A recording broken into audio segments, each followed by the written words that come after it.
नमस्कार मित्रांनो, मी नवनाथ. बीड मतदारसंघामध्ये कुठेतरी जातीवादी तेढ निर्माण झाल्याचं प्रश्न दिसून आले. कुठेतरी मनोज जरांगे पाटील यांनी बजरंग बाप्पा यांना बीड मतदारसंघामध्ये समर्थन दिल्याचं दिसून देखील आलं.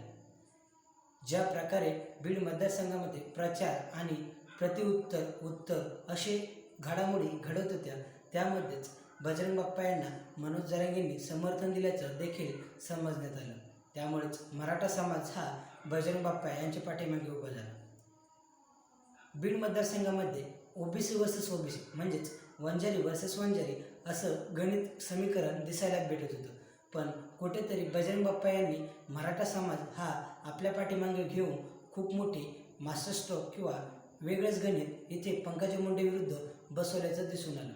पंकजा मुंडे यांचा प्रचार करण्यासाठी देखील नरेंद्र मोदी, धनंजय मुंडे, अजित पवार यासारखे मोठे नेते आले.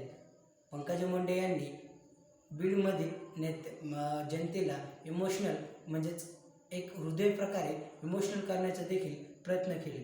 पण आता 4 जूनला नक्कीच काय होतं आहे की पंकजा मुंडे की बजरंग बाप्पा आणि मनोज जरांगेंनी ज्या प्रकारे बजरंग बाप्पांना आपले समर्थन दर्शवलं, त्या प्रकारे मनोज जरांगे पाटील हे महाविकास आघाडीसाठी काम करत आहे का, हा देखील इथे प्रश्न पडतोय.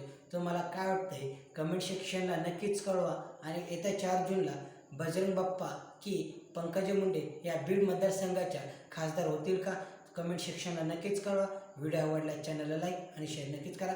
जय महाराष्ट्र पब्लिक.